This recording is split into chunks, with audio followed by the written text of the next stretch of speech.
Warning: this program contains strong language, auditory violence, and mental nudity. It is intended only for mature audiences. Listener discretion is advised.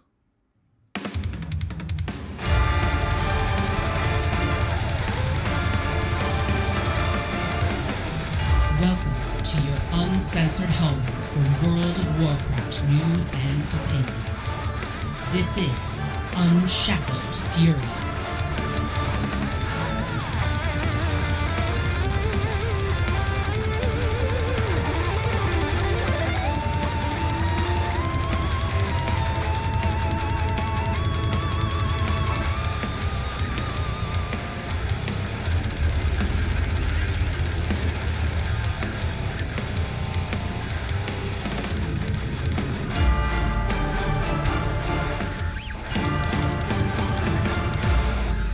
Echoes are radiating and war bands are building as we gear up and continue smashing our way closer to the war within.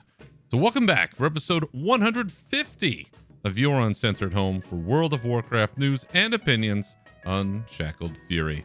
I'm your host Berserker, and with me once again is the master of the dark Warlockian arts, known as Mr. Jez Corden. Welcome back again, good sir.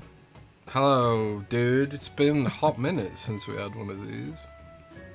Like we said, I think last time, every one of these is cinema.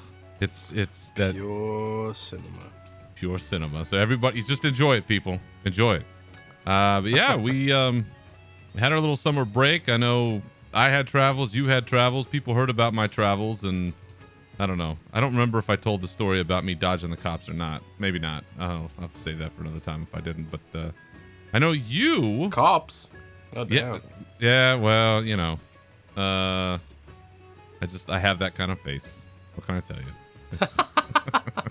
They see me coming, especially when you got California plates and you're in certain states in the West. You know, you get a lot of extra looks, and that's kind of how it goes. Interesting. Sometimes. But for you, because we haven't heard about this, you actually came stateside, didn't you? Has it been that long since we've done a show? It's been that long.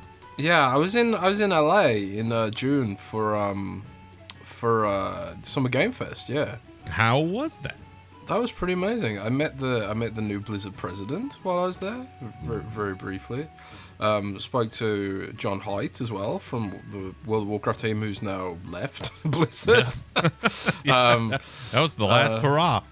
Yeah, the last hurrah. Like, obviously, no idea who's planning to leave while we're all there. But you know, I also met quite a few people from Blizzard because obviously now it's all under one roof, and it was quite interesting because you know, Microsoft had this whole spread for their Summer Game Fest festivities, which was like, you know, sort of like an industry mixer where you could meet people and all that kind of stuff. And they invite influencers and streamers and journalists and stuff like that. And it was crazy. It was the first time I'd really experienced this because it was like across the whole Xbox sort of influencer sphere. So like they had Fallout 76 influencers there because of the Bethesda connection. There was like a bunch of like big Fallout YouTube and TikTok content creators like Mrs. Fallout. Shout out to her, she's awesome. And you know, they had Call of Duty streamers there. Some really big Diablo streamers were there too. So obviously the Xbox content creators were there. So it was just like all one big happy family. So yeah, LA was awesome. It was an awesome time. And you know, it's always fun to head out there. I mean, it's a lot of hard work, but it's also like you meet so many cool people. So how did California treat you? Did we do okay? Yeah. I've been to LA quite a few times now, and it's a really nice time. I got a bunch of friends out there now because I've been there so many times, and I visited the Aquarium of the Pacific, I think it's called. This time around. Last time I was there, I managed to catch the space shuttle before they moved it. Oh, nice. Out of the LA Science Museum, I think it was. That was amazing, seeing the space shuttle. But bonkers. Yeah, man, it was an awesome time, and always great food and great service. Like Uber Eats over there is like way more efficient than it is over here. I'll tell you that much. So, yeah, it was a great time. It's a great time.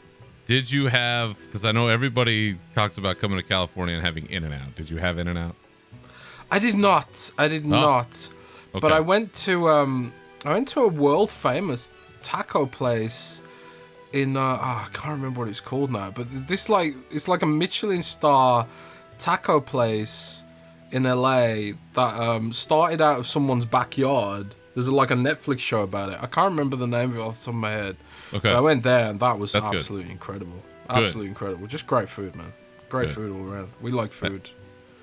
Excellent. Well, we do a lot of flavor here. Your folks are not known for a lot of flavor over there, and I don't know if that's true or not. I don't know if that's true or not. I hear a lot of jokes about seasonings not being utilized as regularly or as in quantity that happens over here. But I guarantee, if you were down at a Mexican joint in L.A., that's about as authentic as it's gonna get this side of the border.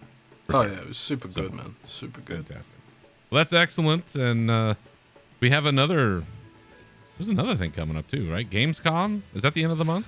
Yeah, Gamescom's coming up at the end of the month. Blizzard's going to be there. Xbox is going to be there. Xbox has invested more than ever in Gamescom this year. Biggest booth. And I suppose that's, again, because they've got Bethesda and Activision Blizzard to account for. They've got, obviously, the big Call of Duty Black Ops 6 release. That's going straight into Game Pass for the first time, so that's going to be a big deal there. And then Blizzard's also got, Vessel of Hatred on the Diablo side, but then also the War Within on the World of Warcraft side. So World of Warcraft and Diablo are going to be there in force, for the big European audience, of which, European audience for World of Warcraft is very, very big still. And obviously Diablo 2. So, it should be a fun time. A lot of news. I'm not going personally this year. Okay. Sadly, I usually do, but I'm not going this year. But I do have colleagues who are going there, so we should have some pretty cool news and stuff to talk about from the event. Although I don't know at this point if there's anything new Blizzard could really say about the War Within. I mean, we're so close to launch now as a little early. Yeah. When does maybe the first patch? Maybe the first patch, because this will be the weekend right. Well, this will be the weekend right before launch. Maybe not. Yeah, I don't know. Maybe that could tease season 1 or something. Because like season 1 doesn't launch with the expansion. It's like a few weeks after usually, right? Yeah. And with the multiple days, because as this podcast drops, I think it's going to be about 18 days to early access and 23 days to the fully open launch. So. I mean, the early access will have happened by then. Yeah. The early access. Do you remember the controversy about the early access? Have you bought into early access? Of course, because I remember you were quite upset about it. I was. I thought it. I think it's kind of weak, but at the same time, it seems to have blown over quite a bit now. Yeah. And I did order my collector's edition, which does come with the early access. There it is. Yeah. Yeah. So, yeah. I was lucky enough to get a code straight from Big Daddy Blue, so I do have my early access. And I am taking that Friday off of work, and I am working from home that Thursday.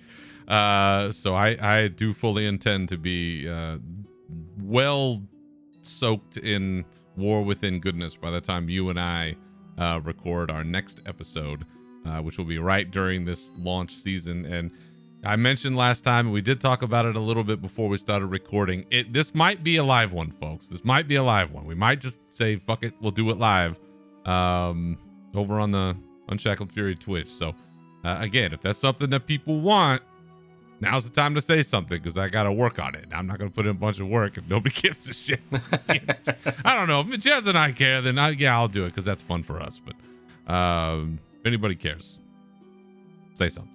So, but yeah, busy month in August, and we're glad to have you back, Jez. And we got a lot to talk about, obviously, this week. But we're going to start with I guess everybody's favorite segment, because it's the one I hear the most about, is the metal album of the week. And again, this one's going to be a little different. But it's just one that, truth be told, I had to get the right headspace for something I was working on. And this is the one that popped into mind. So for those of us of a certain age, we remember how impactful this was. Unplugged, the Alice in Chains album. Oh, good choice. The I was Nirvana listening to that one, the other day. the Nirvana one is very well known, but the Alice in Chains one, holy shit. Spectacular. It is unbelievable. And at this time when they did this, so they recorded this in it was April of 1996. They released it in July of 1996. So it's a very quick turnaround. And they hadn't done a show in years, Alice in Chains. And this was one of the last shows that they ever did with Lane Staley, their lead singer, who, you know, died several years after the fact, but he had a lot of problems, a lot of challenges. And this whole album is just, it's beautiful, it's haunting, it's great, just great musicianship, excellent singing. It really is the product of its time, but it is unbelievable. His voice is just legendary. Like, Lane Staley is just unbeatable. It's just magic. I watched a bunch of documentaries about him, and like his vocal style. There's just nothing like it, even close. You know, so no, amazing. Good choice. Thank you. The combination. You know what? What's that? Sorry, I was just gonna say I was like, as you were saying, like what your metal album of the week is, because you know it was a surprise. You know, there's anticipation and surprise for me as well. I was wondering if you were going to go for Gojira because they opened the Olympics. But that is a good B choice. Gojira was part of the opening ceremonies, and I almost pissed my pants when I saw that, because I didn't think in a million years you'd see a metal band doing something like that. But so if you haven't seen that, folks, go check it out. But yeah, the combination in Alice in Chains of Lane Staley and Jerry Cantrell, who was singer, songwriter, guitarist for the band. It's just the interplay between the two. I don't know that you'll duplicate that ever again. Social media, I know, it's become very popular to isolate people's vocals and like play those, and so you can see just how extraordinary certain people were. I've seen Freddie Mercury. I've seen Lane Staley was one that actually kind of made me think of this, and it is just, it's unbelievable. And some of the other things, or one of the other things I thought was really funny, if you watch the video, because they recorded all this for MTV. Remember, kids, MTV used to show music videos, and it wasn't all just shitty dating shows or reality shows or whatever that was. They were actually like, you know, there was actual music, and they had the whole concert recorded. And one of the funny things in it is Mike Inez on his bass had the phrase, "Friends don't let friends get friends haircuts," or something. Let friends get their haircuts. And this was a shot at Metallica, who was in the crowd, who had just cut their hair. And so there's like this whole fun kind of meta thing going on at just that period of time. And if you were around then, there was just so much impact that it had. But this, all the way through, front to back, they had to kind of re-record some stuff. It doesn't make the album, but live they had to re-record some stuff because there were some screw-ups because it had been so long. And then, you know, apparently Jerry Cantrell was sick with food poisoning from a hot dog, and there's like a whole lore around this album. But it is one of the best ever. So if you haven't listened to it front to back, I'm not even sure it's on like iTunes. I have a copy of it from a million years ago that's just ported around with me on all my, you know, my phone and my iPod and all the crap I've had over the years. So you may have to pull it up. You can pull it up and listen to it on their official YouTube page. Just go to Alice in Chains' YouTube page, and they have the playlist. And you can listen to it. But yeah, hold on to that one. That's a fucking good one. So after the couple of off the beaten path ones we had this time, I promise you, folks, we'll get like a down to like hard ass metal album next time. Something special for the War Within launch, I promise. So, all right. We have something really important to talk about in this week's Rage segment, because there is a grave matter that we must address, and it was brought to my attention. And so we just got to get into it. Let's go. Let's rage. So one of the things about World of Warcraft that it's known for, something that we love, something that is joked about, something that is just a quintessential piece of the fabric of World of Warcraft, is the oversized nature of armor and implements and all manner of periphery around the game. It's something that we love because it's ridiculous and cool all at the same time. And recently, on the trading post, there was something that I loved very much: the Valarjar Champion's Greatsword. And when you actually bought this thing and equipped it, it was comically large. Like, so large that I swear like a full third of it clipped underneath the ground. So if you're like me, Fury Warrior, gripping two of these suckers on your back, I mean, it looked hilarious, and I loved it, and it was fantastic. It was beautiful transmog. Well,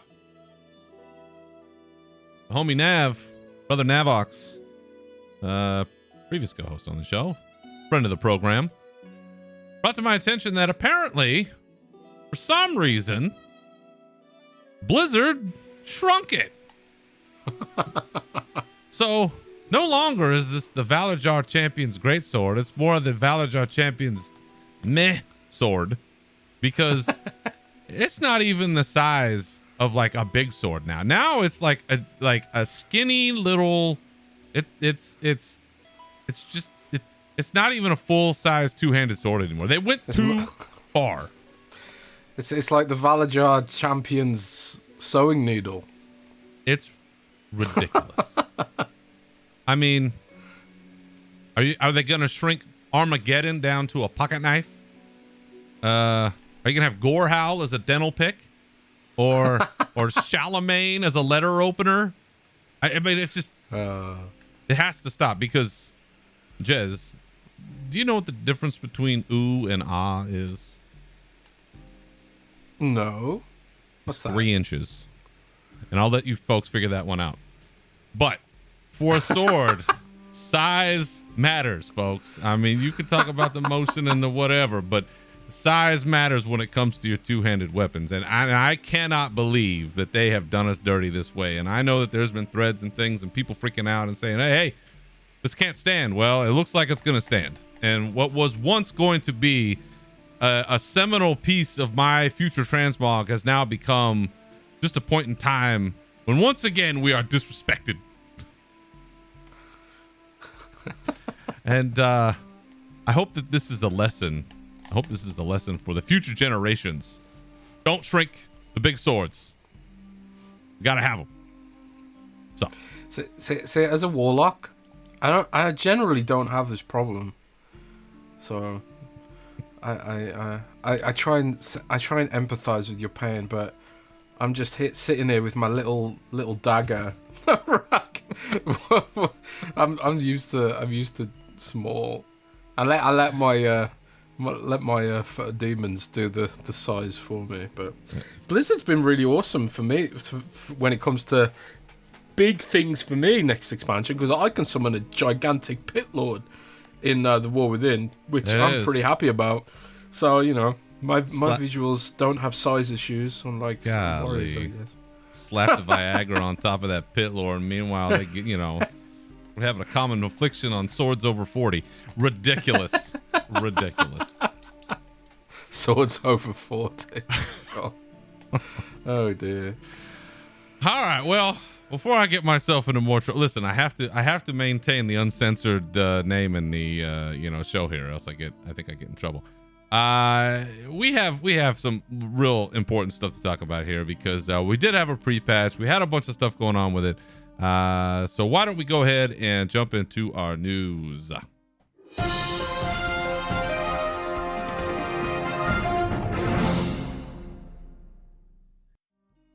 So last time Talked about the pre-patch being imminent, not eminent. It has not been imminent. It was imminent. We had war bands, we had war banks, we had the Radiant Echoes event. We had all this stuff that was coming, but right out of the gate, it did not land very well. And I know that the event, the Radio Echo event, didn't happen for another week after. I did not clarify that last time, so we did have a week to wait. But right away, one of the biggest blunders was the war bands, thinking the war bands, but the war bank offline. What happened? Yeah, so the patch was buggy, to put it bluntly, but it was kind of it kind of reignited these kind of debates about Blizzard rushing things out and not testing them properly and all this kind of stuff. Because you were probably old enough, alongside me, the team older people, that remember like back in the day when Blizzard was kind of known for doing things slowly and methodically. Yes. Where it was like they would test things to hell and they'd launch generally in a relatively polished state. Mm-hmm. Game development has changed over the years in for better or worse in various ways. And I think, getting things out to a tight schedule, and especially in a game that's so cash flow intensive like World of Warcraft is something they constantly have to think about. But this was I thought this was quite embarrassing for them, because this is like your sort of headline feature for your expansion, which is warbands, or one of the headline features. Mm-hmm. And it didn't bloody work. And not only that, it was swallowing people. The reason it didn't work is because it was swallowing people's items into nothingness. Uh-oh. So I don't know if people who lost items, I presume they got them back because Blizzard's item recovery system is usually pretty good. But yeah, it's not the kind of bug you want to have, right? No. They took it offline. They fixed it relatively quickly. But then there was other issues with the Radiant Echoes as well. There was, and although I didn't see it, just to kind of tack on real quick, another bug that I saw was like people's main characters were being deleted. Just they would fire up the warband and characters were just gone. Yeah, I didn't see that one. That's wild.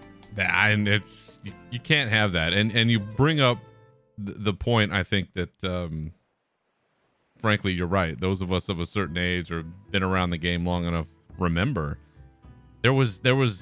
I can't remember exactly what the term was, so you'll have to correct me if I'm wrong, but it was something like, Blizzard ready. Like, it was, you knew that it was going to take... TM. Yeah, it was going to take forever to get something, but you knew that when you got it, it would be, like you said, relatively stable, in good shape, something fun, something that would last for a while. And this was always my concern with the cadence through Dragonflight was, all right, nobody likes to wait a year for content. I get that.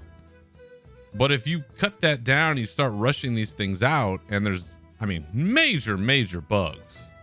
Like a Warbank type feature being wholly unusable to the point of being shut down. Now, they did fix it, like you said, in a few days, so that is great. The response time seems to be fairly good, but it does go kind of, into that, are we going too fast? Are we rushing things out? Is this the right idea? This has always been the concern with this updated cadence. And, I gotta wonder a little bit, because then again, to the point that you made about, there was also something with the pre-patch. So we had the Radiant Echoes that started July 30th.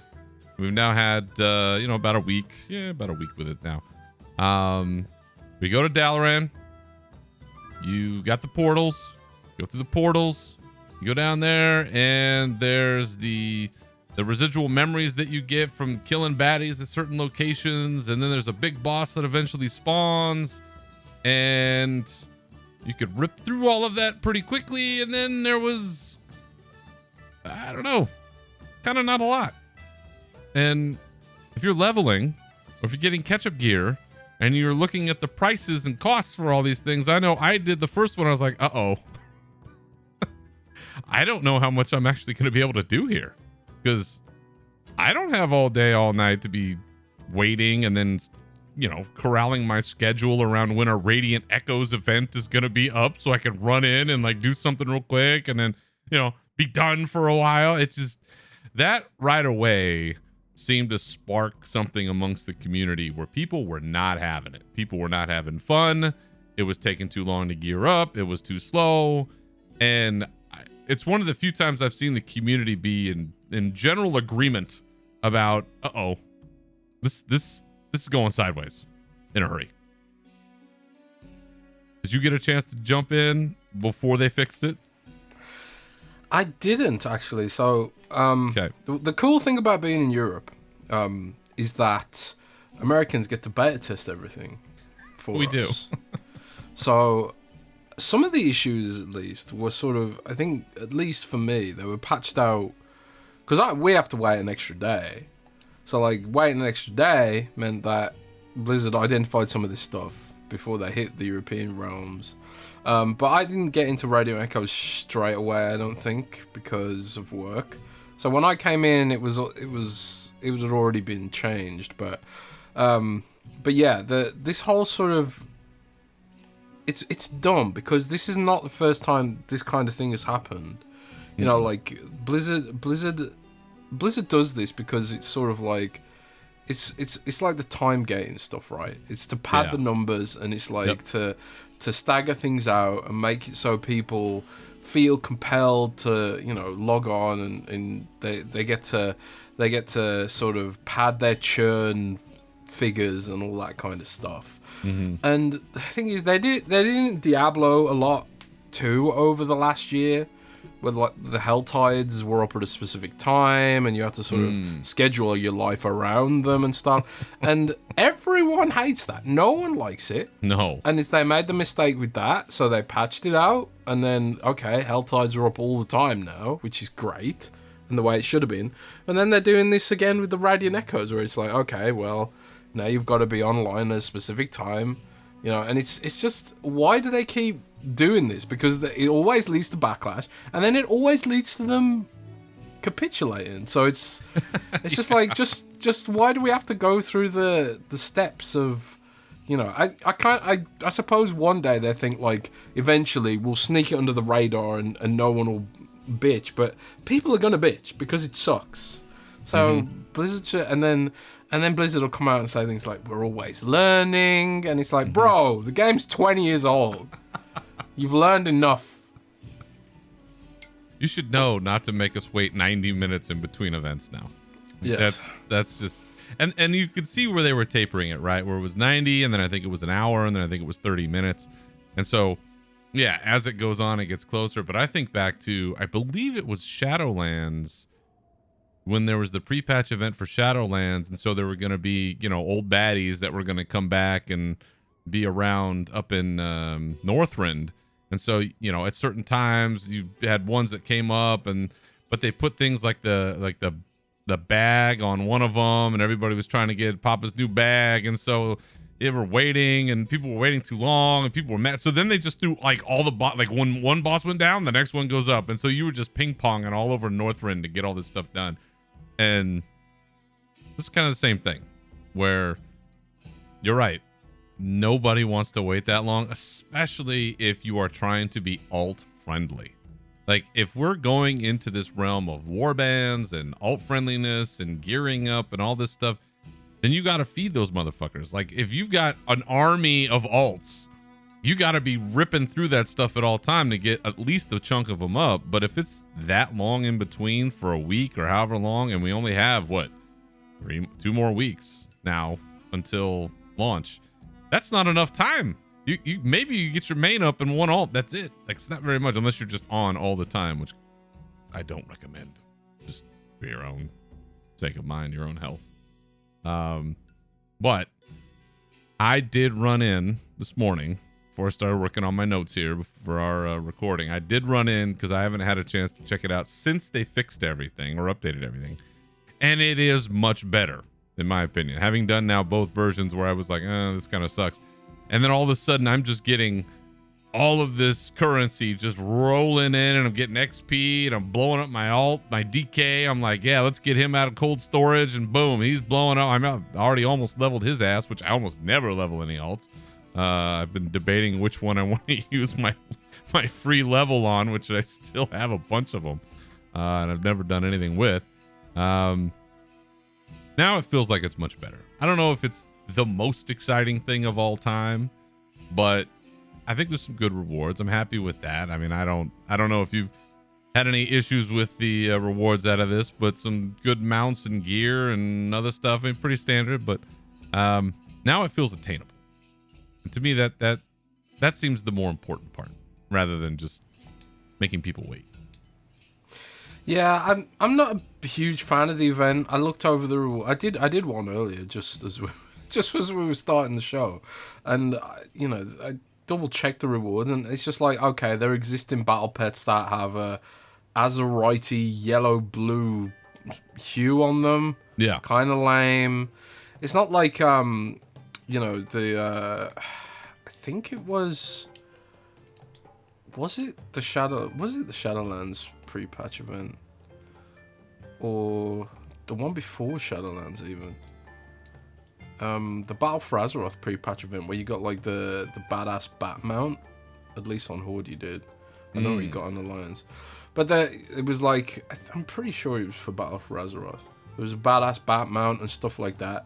Okay. I don't know, man. It's whatever. It is what it is. It kind of feels like they get into the crunch phase for the War Within, to make sure it's fully finished up, and there's parts of War Within that haven't been seen by the public or beta tested or anything, which is the event that precedes the beta, which involves Dalaran and that intro sequence. That's been fully encrypted. It's not been beta tested or anything, so that's going to be a surprise to everyone when that goes live. And it makes me wonder what else is there in the War Within that we haven't seen before, because I think Blizzard's experimenting with encrypting their patches to keep things as a surprise.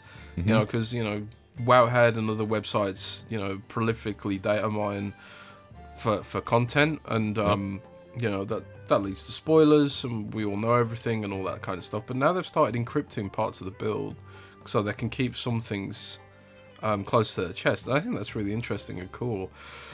But I suppose, like, making sure those untested aspects of the patch are fully polished and tested, because we've just bitched about the lack of polish and testing, has kind of led to this pre-patch event being a bit lackluster, I would say. But it is what it is, and I think at the end of the day, people will forget this event as soon as War Within starts. Yeah. And we won't worry too much about it. I don't know. I can't think off the top of my head which pre-patch. I missed the Legion pre-patch event, which I know people liked. I wasn't playing the game at that time. Warlords of Draenor I just completely dropped off the game during Warlords. But so that pre-patch event was good. The Wrath pre-patch event was also very good with the zombies. I don't think this one's going to be remembered that fondly. Yeah, it's probably not going to hold up in the pantheon of pre-patch events over time. They become a little routine, and like you said, it is what it is, and it serves a utility, and hopefully gets people ready that want to be ready to level and do what you got to do. Because all that gear you're going to outgrow anyway. But there is no way, and I hate to say this because I love Blizzard and I love this game and I want everybody's experience to be awesome, but there is no way that intro experience is gonna go smooth without testing. There is no earthly way, and I have a feeling that first day, as soon as that thing is out, it's gonna be a mess.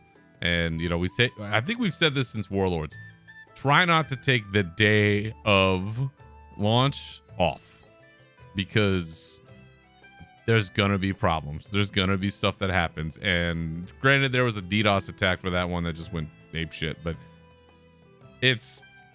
there's no way that's gonna be smooth, and that's why I'm taking Friday off and not Thursday. when they do the early launch, just because I'm like, I'll give them a day to kind of iron that one out before I gotta cry about what happens. Because that'll really take me out of the moment if all of a sudden my body drops through the earth and I just perpetually fall forever because somebody didn't beta test some shit while I'm supposed to have a big emotional moment in Kaz Algar or wherever else we're going. And I hope I'm wrong.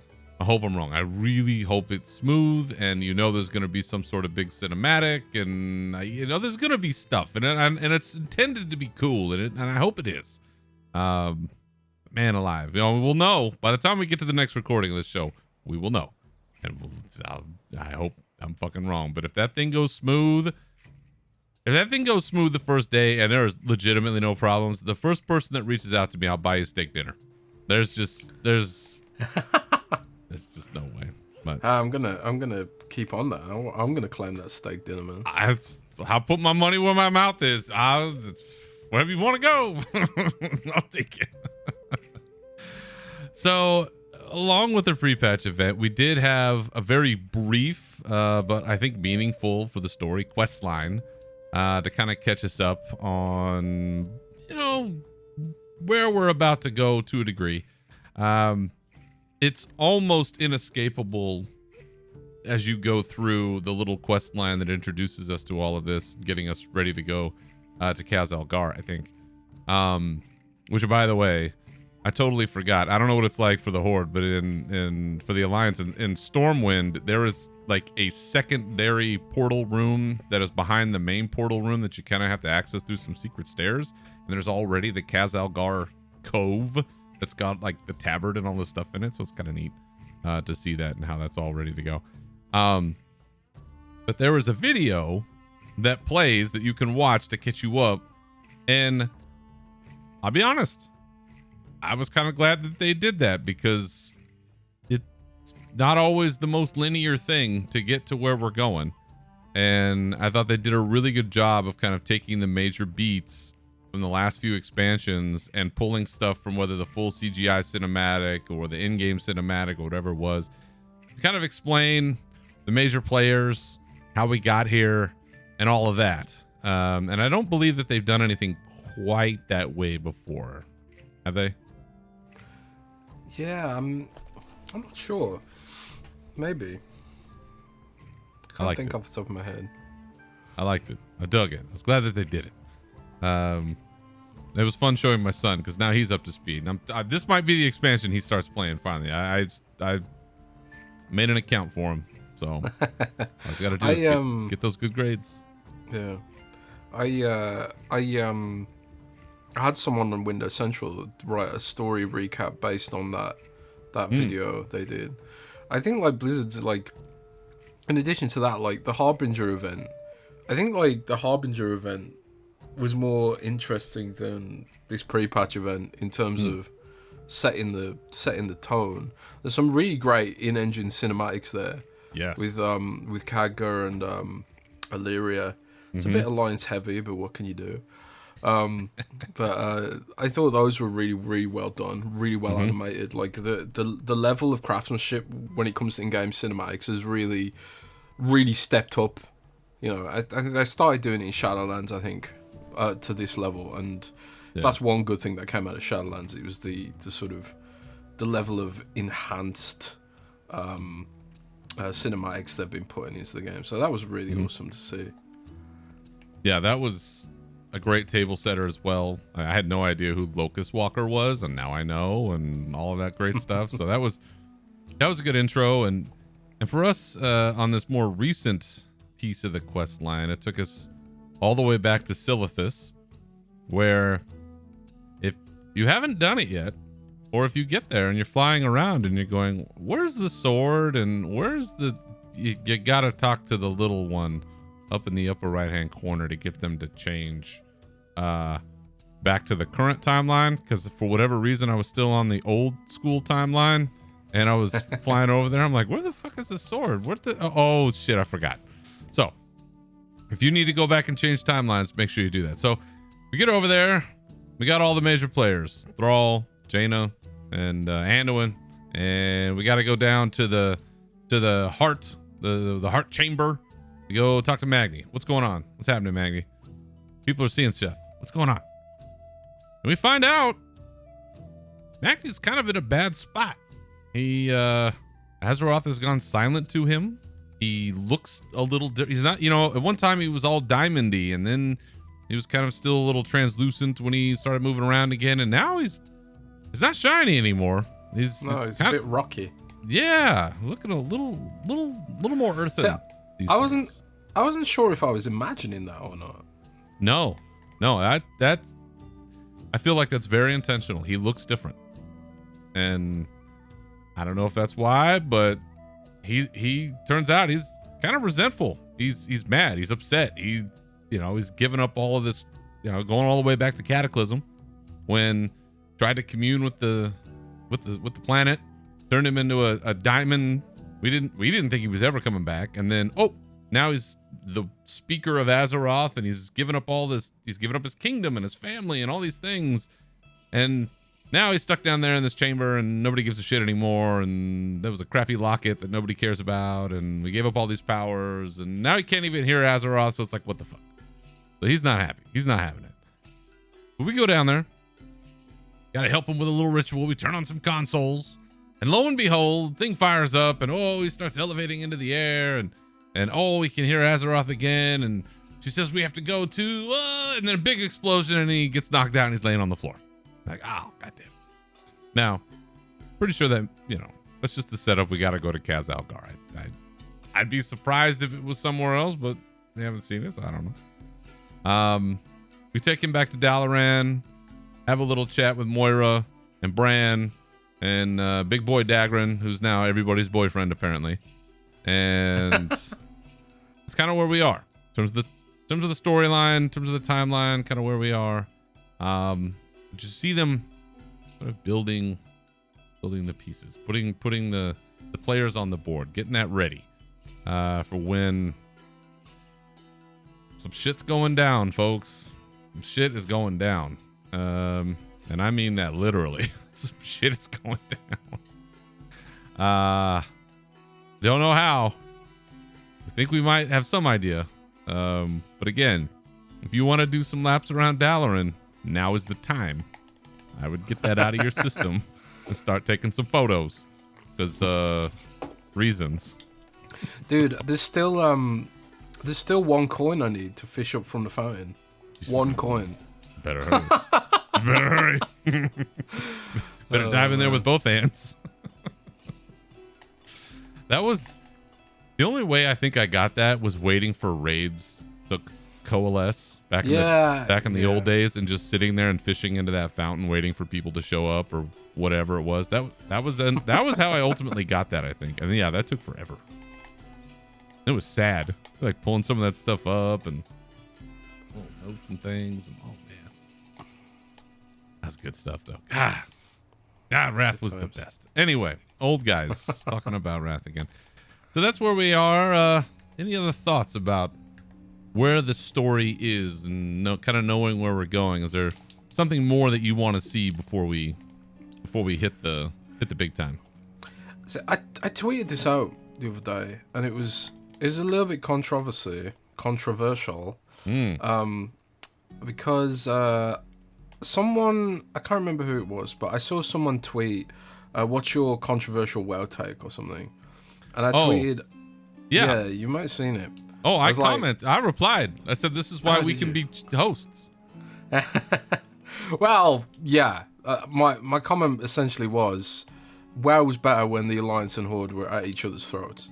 Mm-hmm. And, the world of Warcraft. And, it's like everyone feels like these days it's like WoW's got to be this fluffy kumbaya, everyone's friends and family now, all this BS. Yeah. And it's like, no, the Horde Alliance should only align when it's apocalyptic scenario, and then even then it should be a very tenuous alliance, like in Wrath, where we're fighting the Lich King, but hey, we're also going to try and kill each other with these fly machines, Yeah. So we're going to go in the arena and wreck each other to see who's the best.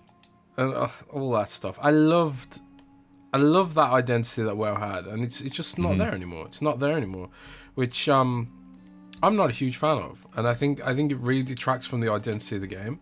I think Blizzard's gone too far with it, and I want to see in the next game it all fall apart, all go to shit, and everyone hates each other again. I would love that. I would be very happy with that. They should do that.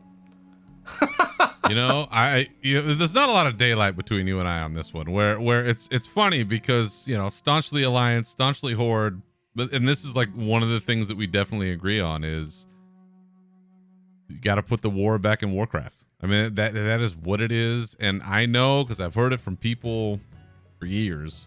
It's stupid because you know that eventually it's just going to resolve, and so the stakes aren't high enough. Essentially, because you don't really believe that they'll always be at each other because you know that they're going to come back together. And to your point, maybe that's a byproduct of the storytelling that Blizzard has instituted now, where you know that they're going to, kind of break down the walls and have a little tete-a-tete, and they're like, oh, okay. Now we got to go blow up Xal'atath together. But I think you're right about Midnight. Midnight's going to be fucked up. I am preparing for, if this is Metzen driving the train, right? I am preparing for Midnight to be our Empire Strikes Back in this World Soul trilogy. Like, I expect it to be dark and messed up, and we're going to lose characters, and Azeroth is screwed, and like, I expect it to be messed up. The expansion that certain people have been screaming about for years, we want to lose. Why do we always have to win? I want to lose. Like, okay. Okay. People would bitch about that as well. People bitch about everything, and everything. I think I remember people bitching that like things have been too, apocalyptic, and almost Dragonflight almost felt like a response to that, where it's like, okay, we're pulling back a bit, and we're gonna have this sort of I don't know, not a summer vacation, softer story, but yeah, like something a little bit more terrestrial, almost like vanilla, dealing with local threats, elementals, and all that kind of stuff. It was great. I really enjoyed Dragonflight. I really have to give Dragonflight its flowers. I think it was a fantastic expansion for the modern era, especially in the context of all the challenges that are facing AAA game development right now. I think they've really nailed it. And to their credit, it was kind of like all the stuff that was going on in the background around Dragonflight, like the acquisition, for example, and all the drama surrounding that, and more layoffs and things like that. Yeah. And all that kind of craziness, and yet still they managed to pull it out of the bag and did a really great job for overall. They set out a massive roadmap. They hit the roadmap for the most part, and it was just a really great expansion. So there's that momentum to consider when going into Dragonflight, and I think they've acknowledged in interviews that this is going to be a shorter campaign. We were talking about how World of Warcraft is eventually moving towards a yearly expansion model, and is that they talk about the World Soul Saga being this kind of this like end of the first 20 years of World of Warcraft. So is that kind of what they're talking about? Is not necessarily that there's a WoW 2. People are always like, oh, we do a WoW 2. Is it more that it is a yearly chapter that we're gonna see maybe after the saga's over? Is that what they're working towards? I don't know, man. Like, clearly they've got a plan. Like, they were talking at BlizzCon about having this plan to set up WoW for the next decade. So clearly they've got a plan in mind. And like, I got that conspiracy theory that like they're gonna do a full world revamp. I imagine that like the way that this is gonna look is like the Midnight and the Last Titan are gonna spruce up a lot of the existing zones with better graphics, do a graphics pass on them. And then after the Last Titan, because I imagine in Midnight, and maybe even in this expansion, I've got a feeling that like some of the seasonal content, the patch content, will probably take place in existing areas as an excuse to update them.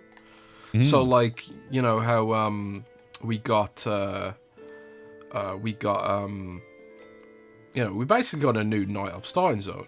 It's not set up that way. Oh, Belameth. Yeah. Belameth, yeah. It's not set up that way, but it easily could be that in the future. And, you know, you got Dragonflight, those zones are pretty much fleshed out already.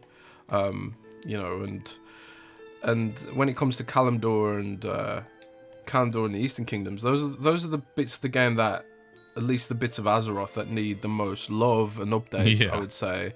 And then you've got Northrend as well, which is going to be where the next expansion takes place. Yeah. Was the last Titan.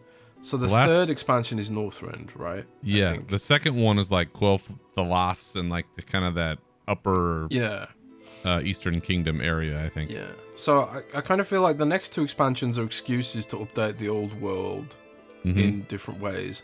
And then I suppose the expansion after that could be, if something truly apocalyptic happens in The Last Titan, you're probably looking at a time skip and then sort of like a soft relaunch, I would imagine, where it's like, okay, we're back to Kalimdor and Eastern Kingdoms again. Maybe Dagran has grown up now and Anduin's an old man, just to make all of us feel old. And and we've Thrall's a really old man, like Drekthar in a wheelchair now, and we've got like the next generation of youngsters, like a sort of Baruto situation in anime terms. Naruto. Somebody had to put Gen down. Maybe, I don't know. But then all the elves are still young because they're really long lived. I don't know, but I think that's probably the way it's going. If I had to imagine, I don't think there's ever going to be a WoW 2 on a new engine, because the engine is the engine's what makes the game affordable to develop for. But I think they've really identified that they need to do a sort of, if WoW is going to grow and find new players, it needs to be. It needs to have a radical sort of time shift where people don't feel intimidated by the 20 years of content attached to it. And I think that's a good way to do it. But I don't know. It's just a theory. It's just a theory. No, it makes sense. I mean, even this morning when I was kind of portaling back to Stormwind and I was walking through and I was thinking, the only way that I'm ever really going to see all of this content, and as long as I've been around and as much as I've played, I think the only way I could really see it is in 20 years when I retire. And that's what I do during my retirement, is have like solid chunks of WoW time every day, basically until I die. Because I do believe that this game will be around. Given average lifespans, maybe I got another 40 years. I feel like Warcraft is going to be around another 40 years, unless something catastrophic happens. But there'll be something somewhere, and I'll be playing it when I'm retired. So anything's possible. And yeah, it's going to be interesting to see. Switching gears just a little bit here. Last bit on this whole pre-patch situation we got going on and all the fun stuff coming with it is, you and I, like everybody else, love and celebrate the full CGI cinematics that Blizzard does. They're all just fucking amazing and have been, since time immemorial. As much as I love World of Warcraft, I still think the one that they did at the end of Diablo 4 is probably one of the greatest things I've just ever seen. That whole battle that happens is just it's like 8.5 minutes, and it's fucking crazy. And again, you hear the calls of us going, "Why don't I make a fucking movie? God, what's taking so long?" It's because even those little clips take years, folks. We got a little something ourselves, a little 2.5 minute kind of intro to Khazal-Gar, and I think some major areas and characters and some things. And they showed this earthen dude just wailing away on doing some blacksmithing stuff on like a building sized, hammer situation. We saw a troll. She's got a name. I think it sounds like people know who she is. I don't know who she is, but she sounds like she's important, and she's doing some like druidic magic shit, which is awesome. You have Farron Lothar, and the Arathi, who appear in the background while she gets all armored up, and then behind her this Arathi army appears, or like a battalion or something, and it's again that looks straight out of Diablo 4 when they're about to have that battle. The shades of that as they're like being lit up. You're like, oh shit, there's a whole thing here. We see Nerubians, we see what looks like an old god tentacle, and of course, fucking Naifu got to come in at the end, because at this point you can't do anything in World of Warcraft if it doesn't involve Xal'atath. And yes, I have seen whatever the goofy shit is that a bunch of the partnered streamers are doing, where they're doing something online and then they get taken over by Xal'atath and whatever. And Jez, I can't wait until you get to do one. It's because it sure shit ain't gonna be me. No. But it had, I don't believe, any words. It was just, you know, it was just pure cinematic. It was just pure cinema, baby. Pure cinema. It's the way that they're able to, you know, create these images and make them look so fucking real. It's just beyond me. Yeah, the Earthen looks so cool, man. So good. Unbelievable. And, you know, it's easy to do in a video game, but seeing it in that more lifelike kind of way. And I think Taliesin of Taliesin and Evitel pointed this out. And I had the same thought when I first saw it, is when you see Farron pulling her armor over her head, and like you see, you know, how it bounces, you know, her ears like go in, and that, like, you know, just the way your ears would respond when you're pulling a shirt over your head, just the physics of that alone. It's just like, it's a little thing, but it's fucking cool. And you're like, man, that looks so goddamn real. Like, this is amazing. It's just got me hyped, and I love it. I love this time. This is the best time to be a World of Warcraft player. When all the hype is coming, all the new stuff is coming. I expect there'll be more. I really, really, really, really, really hope they have like an Old Soldier type series going through, maybe through the whole World Soul Saga. Maybe we don't get a lot of them in one sitting. Like, not all. They're not going to have a big whole long thing in the War Within. Maybe we have them spaced out over the whole saga. But man, what I wouldn't give for another one of those. I really like the Warbringers stuff, man. Do you remember the Warbringers series? Yeah, those were great. Yeah, I really enjoyed those. Especially like the Azshara and the Zoth one. I mean, I know a lot of people didn't like some of the story beats in Battle for Azeroth, but it was probably, story-wise, probably my favorite expansion. It just kind of it falls apart because of, you know, Sylvanas' motivations don't make sense. Yeah. They don't make sense. It's like, oh, you believe this cosmic entity you've got no reason to trust in the jailer, and the jailer's motivations boil down to you don't know, you don't need to know, you know. That's basically, you don't need to know. It's a need to know basis. Why would Sylvanas go along with that? So that kind of ruins it in a way. But if we just ignore all of that and pretend that there was a good explanation for what she was doing, then it's great. Yeah. All the build-up, the Warbringers, the burning the tree, the characters, and all the stuff leading up to that lack of explanation was great. I would love to see some more stuff like that with going forward, and maybe we'll get it. And they provided great context for like why we would care about certain characters or their stories or whatever it was, and it is the opportunity to do it, and we still have time. We still have a couple weeks. I assume that they've got more surprises in store for us because they know they can, and that's what we love. So if you haven't watched it, it's on YouTube and probably everywhere else. The Shadows Beneath cinematic that we're talking about. So if you haven't seen it yet, go check it out, and we'll keeping our eyes on what else is coming between now and the launch of the War Within. Meanwhile, Mr. Corden here has been busy at his regular day job and had a nice article and a report that I thought folks on this show might be interested in. Is that Blizzard, it sounds like, and you can tell us, it sounds like Blizzard has formed a new internal team that is going to focus more on AA games, and you're going to have to explain a little bit about AA, AAA, and what all that is. So Can you give us a bit of the lowdown on what this is and what it might mean? Yeah, so a few people had noticed over the last few months that a lot of employees from King, so like Activision Blizzard King, and King being the team behind Candy Crush Saga and some other mobile games, very casual kind of games. About 70 employees from King had moved from King to being under Blizzard. And they, you know, people were speculating on why that was. I did a bit of digging, as I do. And I discovered that they're part of a brand new team, an all new team within Blizzard, specifically within Blizzard, that are sort of there to build new games based on Blizzard IP.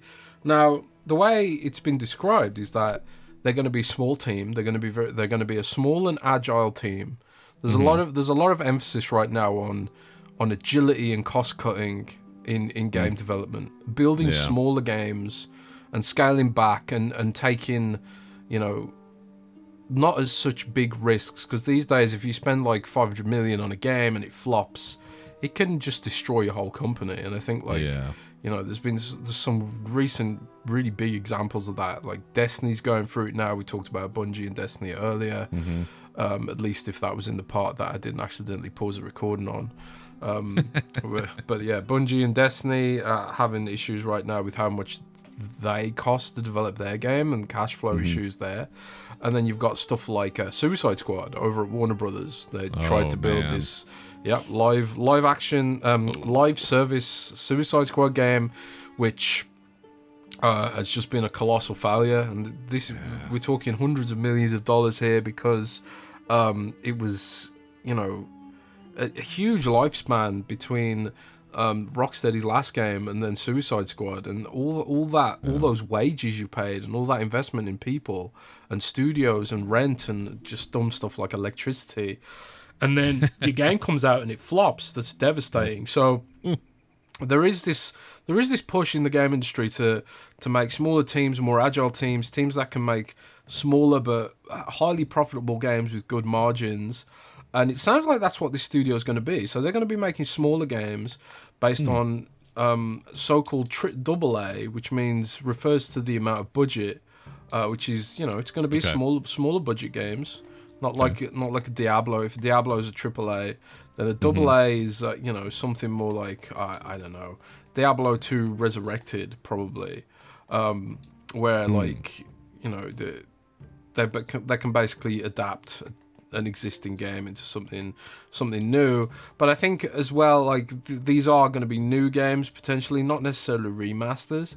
But you have to wonder, with King's expertise, they're probably going to be mobile games, I would have thought, or at least maybe cross-platform kind of games where it's like there can be mobile, Xbox, PC, and PlayStation as well, I suppose. Or really loud car just driving past there. And also, you know, maybe Nintendo Switch 2 on the side. So, yeah, I don't know what that's going to look like. I don't know what they're working on. They could be working on some fun, silly mobile games based on Warcraft or Diablo. They could be working on StarCraft stuff. Maybe even, you know, revive Heroes of the Storm. I don't know. So I guess we just need to wait and find out, see what happens. As much as I love StarCraft, I'm not gonna lie, I would be a little disappointed if all I got out of it was a mobile game. But at this point, I will take anything. I'll take anything. As I was saying that, I was thinking, like, if they're gonna bring StarCraft back, they're gonna do it more traditionally first. I don't think they've earned the right to build a mobile game based on that IP just yet. And I think Microsoft would be heavily criticized for that if they did, you know, use that IP to make a mobile game instead of giving people what they want. But you know, you never know. We'll see what happens. I feel like the BlizzCon where StarCraft 3 is announced, or whatever that's gonna be, will be probably like when Roman Reigns came back last night at SummerSlam. Like, people just lost their shit, you know. Spoilers. I haven't watched it yet, but it was great. It was a good one. Man. Sounds cool, man. SummerSlam was good this year. Or like the Undertaker showing up at WrestleMania. There you go. Yeah. You know, big pop. Big pop.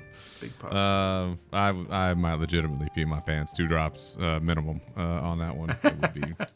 It would be big. So yeah, I guess we'll have to see what comes out of that, and you know that seems to me like at least a positive step, that they're trying to figure out ways to add more things to the arsenal for individual franchises. Because sometimes I feel like, well, I enjoy this world, or I enjoy this franchise, or I enjoy this lore, or whatever it is, but I only have so many avenues to enjoy that or explore that or experience that. So if there, you know, maybe some other smarter ways to do that, I'd be a fan.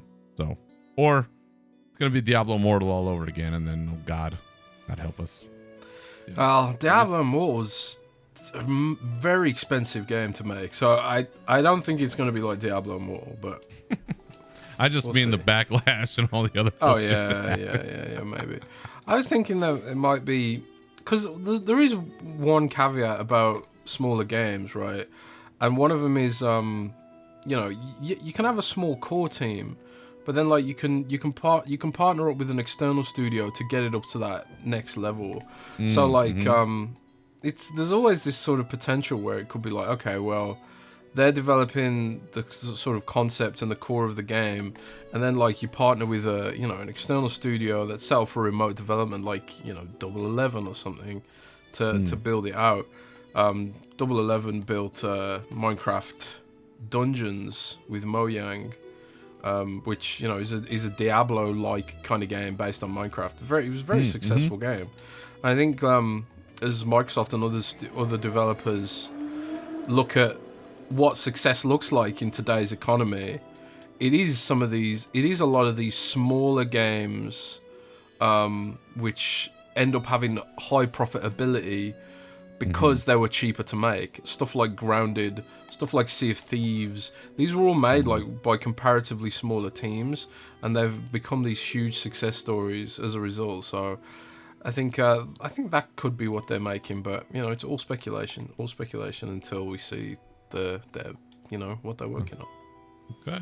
All right. Well, we know our man on the scene, Jess Gordon, will make sure that we're up to speed on whatever those developments look like, and appreciate your reporting on that. And as a member of the gaming media, as a journalist in this space, I have one more discussion item for us on this episode, and I know you'll enjoy this. We did talk a little bit about it before we started recording. So a few days ago, we had a little controversy in the World of Warcraft community space, where Josh Corbett, who is a longtime podcaster in our space, had an interview with a couple WoW Classic developers, and it's typical podcast, you have an interview, whatever. And Wowhead, as talked about Wowhead a lot on this show, we always do, and mixed feelings, and that's part of what we're going to talk about here. Had an article about the interview and had a pretty long readout of what some of the things that happened in that interview. And Josh Corbett, when they tweeted about it at Wowhead, put that tweet on blast saying, Wowhead is a leeching website run by absolute scumbags without a creative bone in their bodies. This will get some hate, but only by fuckwits. But this is not a shout out or a spotlight for a creator. They've just written a 1,564 word article basically transcribing my interview. I will get zero extra attention, subs, traffic, or income from an article like this. This is completely done to drive clicks, traffic, content, and money to Wowhead, built off the work of others and dressed up as, quote, community building. Fuck off, you talentless, useless tools. Now, so I know I had a response. I retweeted this with a GIF of my boy Zach Wild doing a little clapping prayer hand thing, And you responded with, "You don't own the devs' opinions. You're entitled as AF, and good luck getting more interviews after this childish outburst." This is backed up by your ride in the wambulance just now. So multiple ways to look at this, and I think that there is, and that's why I wanted to bring it up, because I think for you have a great perspective as somebody who's been a journalist, understands how these spaces work, especially when it comes to getting interviews and what the purpose of that is and all of that. I think there is a slightly different perspective that I want to put on this, because this did get a lot of hate. He was getting blown up left and right about this, as he knew that he would. But for you, Jez, from your side, from the experience that you have, what is the issue with him? I don't know, blowing up like this. Look, he doesn't own the devs' opinions, right?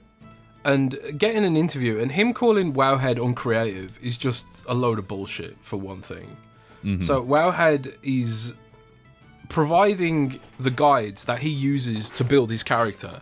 That is not uncreative, Mm-hmm. So to call them uncreative is a childish little outburst that is just cringe and bullshit, for one thing. Second of all, he doesn't own the devs' opinions. So, them sharing their opinion and him putting it in the public domain, that does not mean he has any rights whatsoever to that content. He just doesn't. Mm-hmm. It's just not how the way this works. So, the etiquette is to, give a backlink and embed the show, and they did that prolifically at the top of their article. They didn't have to do that, to be honest. Mm-hmm. They didn't even need to do that. They could take that content and report it as fair use in fair use for journalistic reasons. There is no law that says they have to provide a backlink, none whatsoever. Mm-hmm. Yeah. So in fair use, in terms of legal terms, Wowhead did everything they were supposed to do. They gave him a huge shout and a big backlink. And a lot of people just don't like to listen to podcasts. I'm one of them. I don't like listening to podcasts. I don't, which is dumb because I do podcasts. I don't like listening to podcasts. Yeah. I prefer to read the articles or just scan over them and just give me the juice, because I'm a busy dude. So I really appreciate that when Wowhead and other companies provide these summaries, and allow me to get the information that I want and the information that I need in a more piecemeal format. I don't want to listen to some rambling dude, and when I just want to know what the devs think. And after his childish outburst, I sure as hell wouldn't want to listen to that dude. So for me, I just thought it was super unprofessional, really cringe and entitled.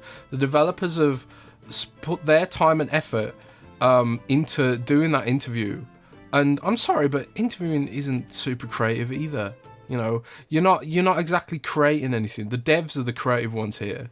He's the one leeching off their work and building a fandom and all that kind of stuff. We're all doing that in this space. We're not the creative ones. The devs are the creative ones. And for him to sort of try and claim any of that is asinine and childish and really irritating.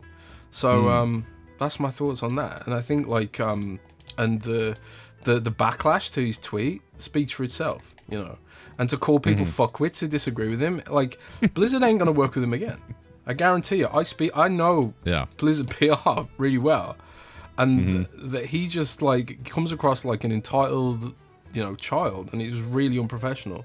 Yeah. If Wowhead hadn't given a backlink, that'd be something, and that's happened to me. I've had situations where a YouTuber has taken an opinion piece I've written, basically built a script off my opinion, and then passed it off as their own content. That's one thing to be pissed about, because that's like wholesale theft with no flowers given to the creator. And content creation is hard, and it's hard work. So it's to give people the shout outs they deserve for actually putting that content together and getting the interviews. And, you know, I'm not denigrating the fact that he was able to get the interview. That's awesome. You know, congrats. But having been linked back to and having your stuff embedded, that is going to grow. Even if it's like a few people, that's going to grow your shit. That's going to grow your show. And that's going to, you know, draw attention to your stuff. I'd never heard of this dude until this, and I heard of him for the first time when he was crying like a little bitch. So that's my perception of him now, and I think he'll probably regret it. And it's a shame. It really is a shame. But so let me ask you this question, and maybe again it could help shine a light on a few things. Is, as a podcaster, I would say that most people care about, and even people like yourself who post articles on a website where you're trying to drive traffic, you're trying to pull people in. And I guess part of this is that, and I understand this, like if we had, let's say, an interview with Chris Metzen, let's say the Holy Spirits align and we get him on this show, and we have a great conversation, whatever that is, would you at all be upset in any way if somebody just transcribed our conversation with him instead of saying, hey, here's a snippet, go here for the rest of it? Would that bother you in any way? No, I don't think so. I mean, because again, like, some people just don't want to listen to a whole show. They'd rather read it. Maybe they're at work. Maybe they don't have access to headphones at the time. I would just feel happy that we'd been linked to and that we've been promoted and stuff. And it's happened to me before, you know. And like, for example, if we did interview Chris Metzen on here, I'd want to post it on Windows Central as well, you know. And I think it's really dumb as well to bring up money and stuff, because these Wowhead writers, they're not millionaires. They're probably it's probably not even their main job. They're probably scraping by. They're probably not even salaried. It's probably a freelance role, and this is probably like supplementary income for them. Writing is not a great profession to make money with. So to make anything about money is also just ignorant, you know. So everything he said rubbed me the wrong way. As someone who's, you know, made themselves in this industry of writing, and I'm like incredibly lucky to have gotten to the level that I got to, and it was all on the essentially sharing of my content that led me to get here. You know, people won't discover your content unless it gets shared, and I'm happy when anyone shares personally.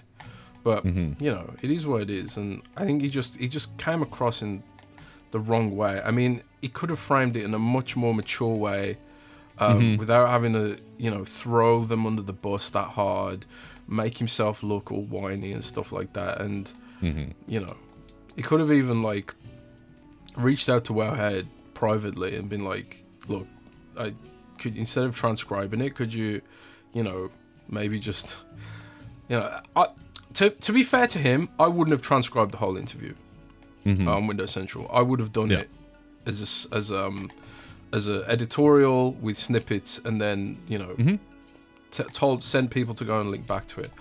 Yeah. But at the same time, it's kind of like, this is sort of what it's almost like it's a cultural thing, I think, with MMO reporting in a way, because I've seen Wowhead do this as well, and not Wowhead, sorry, MMO Champion do this as well, where they'll transcribe a whole interview.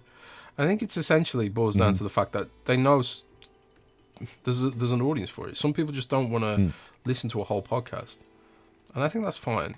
But maybe I'm wrong. Maybe he's right. Maybe I am a fuckwit. Aren't we all, really? In one form or another. I guess the perspective I have on this is, one, I think it's fair, right? And we've seen this a million times where there's an interview, Wowhead being the one true central location where all of these things are housed. You know, they'll have some article about, hey, there's an interview by so-and-so with so-and-so. Here's a couple of highlights. And then, they've been, I think, fairly good about embedding, whatever the video is or something like that when they cover it. And so for me, I understand now the way that he went about it. Part of the reason why, frankly, I was kind of impressed is because, yeah, you're napalming every bridge you have by going out like this, because nobody is going to want to touch you after this. This is not how you handle things if you want to maintain a relationship, because anybody that's a part of it now is like, oh shit, this is not going to engender any kind of goodwill towards anything we do with this entity. So I had to say, it took a lot of balls to do it. Was it the best way to handle it? No, but I think it took a lot of guts to do it this way, because that essentially you're ending whatever that is. And if this is a hill you want to die on, then go for it. I mean, because you think he knows that, but maybe he just thought that's the either he knew he was torching his bridges, or he was arrogant enough to think oh, I'm such a big shot that I can say this and get away with it. I think I think he knows. He's got to know. It's just, I don't know. Yeah. What a waste. But I think that this is more about, in my opinion, this is more about Wowhead itself, which I have had a litany of problems with for a long time. And when it comes to podcasts, when it comes to, I think some of these things, it's about gatekeeping. And that, I think, is one of the bigger challenges that I and others have had in the podcast space with Wowhead, is because in sort of my experience, they're kind of like the kids who got picked on, who are finally in charge, and they turn out to also be dicks. Because for all of the stuff about community and this and that, I know people who have had some pretty big interviews who didn't get a stitch of coverage because they're not part of the Cool Kids Club. Girls Gone WoW, who is part of the Bonus Roll Productions family, had an interview with Holly Longdale, no less. No coverage. Starting Zone, who had their 600th episode with Taryn Gregory as a guest, which is not an easy get. No coverage. But some friend of theirs, one of these people in the sponsored streamer realm, has got a brand new podcast, and their first episode is up, and let's blast that out. And that was right kind of coinciding with the time of this. So I can understand the frustration when it comes to how Wowhead, as the central entity, handles the podcast community, in that it doesn't really handle it very well. And I know that we're the redheaded stepchildren when it comes to pretty much all content creation, and it's almost like a badge of honor at this point.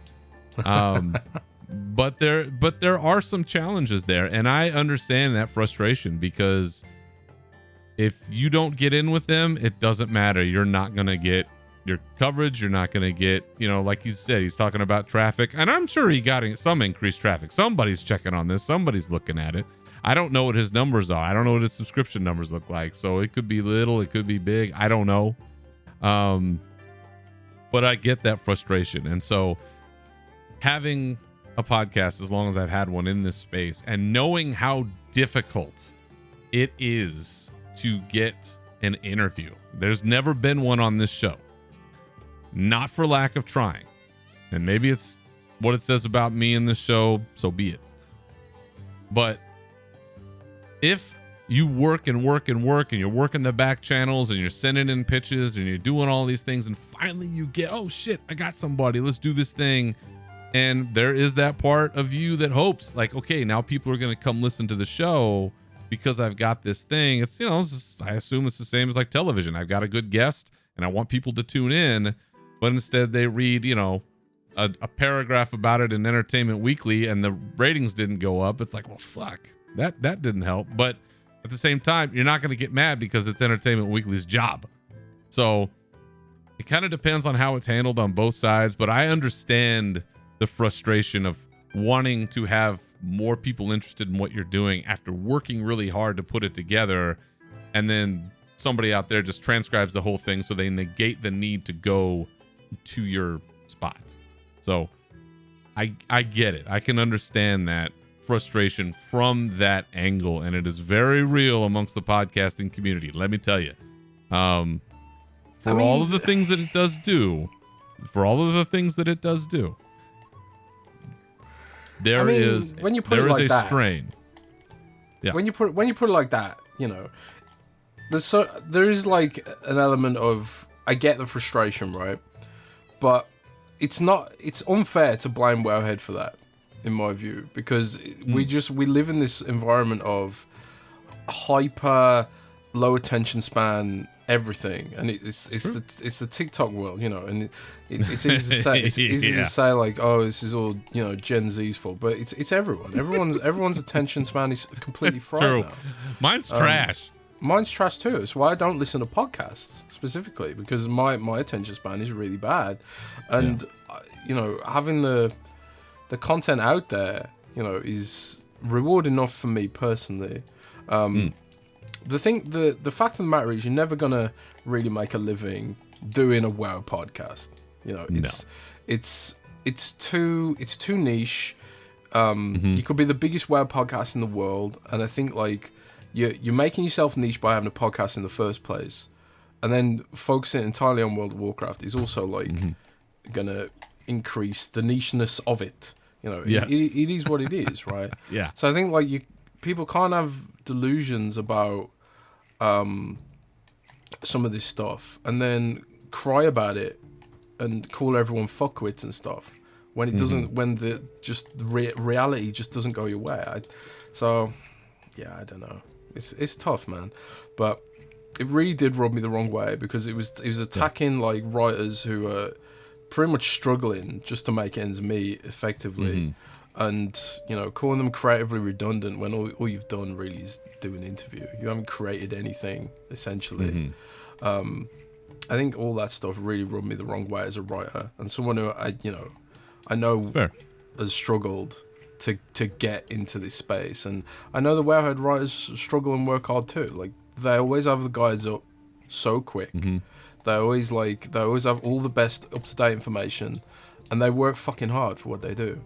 And then to just sweep in and make such huge generalizing statements just was so childish. And then also to just burn away any potential that you could have to make your podcast look, mature and viable, I guess. I mean, I don't know, it is what it is, I guess. Well, this is why I wanted to bring it up, because I knew that between the two of us, there's a kind of a spectrum of perspectives here. Yeah, and that's fair. I can't know what it's like to be a struggling writer, because I could not dare take that challenge, because that is a hard way to make a living. And the success that you've had, it is pretty incredible, because it's not an easy space. And so that is a totally fair viewpoint on this. And I don't know, coming out of it, I doubt that Wowhead transcribes an interview quite like this ever again. So maybe the point will get made. I don't know, but yeah, it's a tough one, because I get it. I understand the frustration with Wowhead. They are kind of the gatekeepers of the WoW community, and if anything, I think they're even bigger than, I don't know, Blizzard itself in some ways, because of just the reach that it has. And while I'm looking at this tweet of Josh's, this initial tweet, it has almost 900,000 views on it. So this one definitely caught the attention of the community for sure. And y'all have to read it, make up your own minds, decide for yourselves. But here's a couple perspectives on our side for you folks to think about. All right, I think we've done enough damage for one episode. For those who don't already know, where can the good people find you on the internet, Jez? You can find my content on windowcentral.com, and I'm on Twitter at Jez Corden, JZCORDEN. There he is. And thank you for joining me once again, Mr. Corden. And my thanks to all of you for listening. And remember, you can always follow me and this show on Twitter at Berserker Rage and Unshackled_Fury, on Blue Sky at Berserker and Unshackled Fury, which I don't know if I'm ever going to use that, as well as on Twitch at Unshackled Fury, where we might actually do a live show, and Real Berserker. You can also join our Discord, links for which are in the profile of the show on Twitter and on our bonus roll page. You can feel free to contact the show with any of your questions, comments, or otherwise through those resources or unshackledfury.com. And you can find the show wherever you get your podcasts. So once again, thank you for listening.